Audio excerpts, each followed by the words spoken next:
Hello viewers, जय हिंद। आप सभी का स्वागत है पाथफाइंडर्स बाय अकेडमी पे। फिर फ्रेंड्स, पिछले 2-3 वीक से लगातार इंडिया के नेबरहुड में काफी ज्यादा कॉम्प्लिकेशंस देखने को मिले। पहले आपको पता है पाकिस्तान के साथ कैसे टेंशन हुआ, चाइना पाकिस्तान की सपोर्ट कर रहा था, जिसकी वजह से हमें चाइना के फ्रंट पर भी काफी ज्यादा प्रॉब्लम्स देखने को मिले। और बांग्लादेश में रिसेंट टाइम्स में जब से भारत ने बॉयकॉट टर्की किया, तो टर्की बांग्लादेश को प्रॉक्सी बनाकर मोहम्मद यूनुस के सपोर्ट से इंडिया को अगेंस्ट परेशान करने का प्रयास किया। तो फ्रेंड्स, एक तरीके का complicated neighbourhood, chaotic neighbourhood Bharat के लिए बीता है। लेकिन अब फाइनली एक बहुत ही पॉजिटिव न्यूज यहां पे सामने आते हुए नजर आ रही है कि जो बांग्लादेश के इंटरिम गवर्नमेंट के हेड हैं मोहम्मद यूनुस, वो कहे हैं कि अब वो रिजाइन करने जा रहे हैं। सो मोहम्मद यूनुस प्रोबेबली अब इंटरिम गवर्नमेंट के चीफ के पोस्ट से रेजिग्नेशन देने जा रहे हैं। सो ये एक बहुत ही पॉजिटिव डेवलपमेंट है, बिकॉज मोहम्मद यूनुस के आने की वजह से ही इंडिया और बांग्लादेश के रिलेशंस आज अपने सबसे लोएस्ट लेवल पर हैं। सो फ्रेंड्स, देख सकते हैं न्यूज क्या आ रही है कि बांग्लादेश के जो इंटरिम गवर्नमेंट के चीफ है मोहम्मद यूनुस, वो अब कह रहे हैं कि वो अब रेजिग्नेशन देने जा रहे हैं because he is finding it difficult to work. उनसे जो काम है वो नहीं हो पा रहा है और इससे बेटर है कि वो इंटरिम गवर्नमेंट के चीफ के पोस्ट से रिजाइन कर दे। इस पर्टिकुलर चीज की इंफॉर्मेशन सबसे पहले बीबीसी बांग्ला सर्विस के इंटरव्यू के दौरान student led national citizen party के चीफ नीद इस्लाम ने कहा। उनका कहना था कि वो मोहम्मद यूनुस के घर गए थे और मोहम्मद यूनुस जब वो मिले तो मोहम्मद यूनुस ने कहा कि आज एक ऐसा सिचुएशन हो चुका है जिस सिचुएशन में वो काम नहीं कर रहे हैं। अब फ्रेंड्स, ये उस सिचुएशन की बात कर रहे हैं बिकॉज जिस तरीके से पिछले वीक आर्मी चीफ और मोहम्मद यूनुस के बीच में बहुत ही बड़ा कंट्रोवर्शियल टेंशन बना, लेकिन इस पर्टिकुलर टेंशन में जब आर्मी चीफ एक तरीके से प्रोबेबली मन बना चुके थे कि एक आर्मी कू हो सकता है, लेकिन मोहम्मद यूनुस को लगा कि जो पार्टीज है लाइक खलीदा जिया की पार्टी, वो इनका सपोर्ट करेगी या स्टूडेंट पार्टी इनको सपोर्ट करेंगे, बट कोई भी पॉलिटिकल पार्टी इनको सपोर्ट करने के मूड में नहीं थे।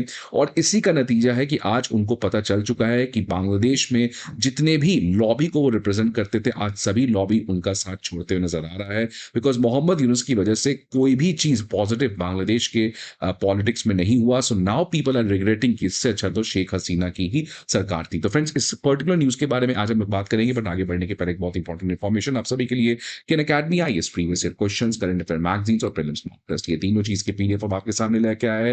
ये सारे पीडीएफ आपको हमारे दिए गए डिस्क्रिप्शन पे लिंक पर मिलेगा। इसके अलावा if you need for sure call on this number, और आप हमारे किसी भी ऑफलाइन सेंटर पर विजिट भी कर सकते हैं। फ्रेंड्स, बात दरअसल ये आप देख सकते हैं 20 मई की एक खबर है कि बांग्लादेश के इंटरिम गवर्नमेंट के चीफ यूनुस और बांग्लादेश के आर्मी चीफ, इन दोनों के बीच में जिस तरीके का टेंशन हुआ था, ये काफी ज्यादा देखने लायक था। फ्रेंड्स, ऑलरेडी आप सभी को पता है कि आर्मी चीफ जो है, जिनको लास्ट ईयर 2024 में शेख हसीना ने अपॉइंट किया था, तो ये एक तरीके से प्रो इंडिया फीलिंग को रिप्रेजेंट करते हैं। ऑल्दो बांग्लादेश की पॉलिटिक्स इस तरीके से इमर्ज की कि आर्मी चीफ डायरेक्टली इंडिया को सपोर्ट नहीं कर पाए क्योंकि वहां की लोग उस समय एक अलग मूड में थी, लेकिन आर्मी चीफ आज इस मौके को सही तरीके से यूज कर रहे हैं। बिकॉज आज यूनुस की जो एक पॉपुलैरिटी थी, यूनुस के ऊपर जो लोगों का भरोसा था, आज वो खत्म हो चुका। और इसीलिए देखिए फ्रेंड्स, आर्मी चीफ ने प्रेस कॉन्फ्रेंस में क्या कहा। उन्होंने एक अर्जेंट मीटिंग बुलाया है कि अगला प्लान ऑफ एक्शन को चुना जाए। और इनफैक्ट उन्होंने कहा कि यूनुस जो है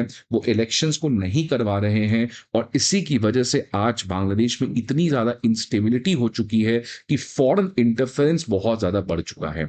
इनफैक्ट आर्मी चीफ ने देखिए क्या कहा फ्रेंड्स कि यूनुस जो है वो आज इस तरीके से परसीव किए जा रहे हैं, मतलब आज यूनुस का एक ऐसा इमेज हो चुका है कि वो एक पपेट बन चुके हैं फॉरेन एजेंसीज के। तो ये एक बहुत ही डायरेक्ट हिट बैक था आर्मी चीफ के द्वारा मोहम्मद यूनुस को।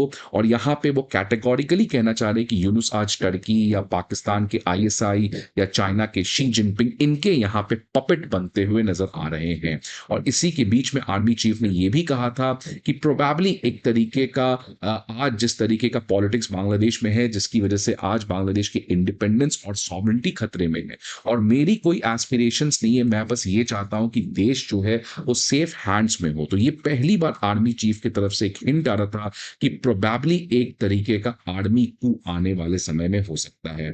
आर्मी चीफ ने कहा कि 7 से 8 महीने में जो भी हुआ, इट्स नाउ एनफ, अब बहुत हो चुका। मैं आपको सीधा वार्न कर रहा हूं कि आप इस चीज को समझे, नहीं तो आप कल ये मत मुझसे कहिएगा कि मैंने आपको बताया नहीं है। तो फ्रेंड्स, ये आर्मी चीफ का जिस तरीके का हिटबैक था, ये मोहम्मद यूनुस ने कभी सोचा नहीं। और मोहम्मद यूनुस को लगा कि चलिए ठीक है, मुझे जो जो जनता है वो सपोर्ट करेगी या मुझे पॉलिटिकल पार्टी है वो सपोर्ट करेगी। बट ना ही जनता सपोर्ट कर रही है, ना ही पॉलिटिकल पार्टी सपोर्ट कर रही है, बिकॉज़ जनता क्यों ही सपोर्ट करेगी? आज बांग्लादेश की इकोनॉमी में एक भयानक क्राइसिस है, बिकॉज़ जब से इंडिया ने ट्रांसशिपमेंट फैसिलिटी को बंद कर दिया, बांग्लादेश के एक्सपोर्ट मार्केट में फ्रीज़ आ चुका है। दूसरी तरफ इंडिया जो खुद बांग्लादेश से बहुत ज़्यादा इंपोर्ट करता था, उसको भी हमने एक सिग्निफिकेंट अमाउंट से कट डाउन कर दिया है, जिसकी वजह से बांग्लादेश जो टेक्सटाइल के लिए जाना जाता था, वो आज बहुत बड़े क्राइसिस में है, जहां पर 98% वुमेन काम करती हैं। तो इसलिए बांग्लादेश के जो आम जनता है वो आज यूनुस के पॉलिसीज की वजह से सफर कर रहे हैं, and that's why the people are not ready to support Muhammad Yunus. और दूसरी तरफ जितनी भी तमाम पार्टीज हैं,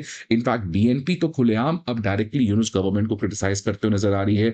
शेख हसीना आपको पता है, और अब तो जो स्टूडेंट लीडर्स हैं जो अब अपना एक नया पार्टी भी बना लिए हैं, और साथ साथ मोहम्मद यूनुस के अगेंस्ट ये लोग भी अपने आप को काफी ज्यादा मोबिलाइज करते हुए नजर आ रहे हैं। और अब प्रोबेबली एक और बड़ी बात आ रही थी कि इंडिया में एक बहुत बड़ी मीटिंग होने जा रही है शेख हसीना और उनके बेटे वजीद जोए के बीच में। तो इसकी वजह से आने वाले plan of action Awami league के लिए क्या हो सकता है, इसके ऊपर भी बातचीत होने जा रही थी। सो फ्रेंड्स, जिस तरीके का डेवलपमेंट अब बांग्लादेश में हुआ है, इससे मोहम्मद यूनुस के लिए ऑब्वियसली बहुत बड़ा क्राइसिस है, और उनको जाना था। इंडिया को ऑलरेडी पता था मोहम्मद यूनुस के साथ कि ज्यादा इनको इंपॉर्टेंस नहीं देना है, बिकॉज एट द एंड वो एक टेम्पररी फिगर है बांग्लादेश के पॉलिटिक्स में, and that is what now S Jaishankar has been proven right. तो अब फाइनली बांग्लादेश में मोहम्मद यूनुस के जाने की वजह से अब अगला कदम क्या होता है? क्या बांग्लादेश में अवामी लीग का वापस एंट्री होता है? क्या एक आर्मी कू होता है, या बांग्लादेश एनआरकी की तरफ जाता है? ये तो समय ही बताएगा। फ्रेंड्स, आपके क्या व्यूज हैं? Please let me know in the comment box. I hope आपको ये वीडियो अच्छा लगे। See you again some another video. Till then, good bye.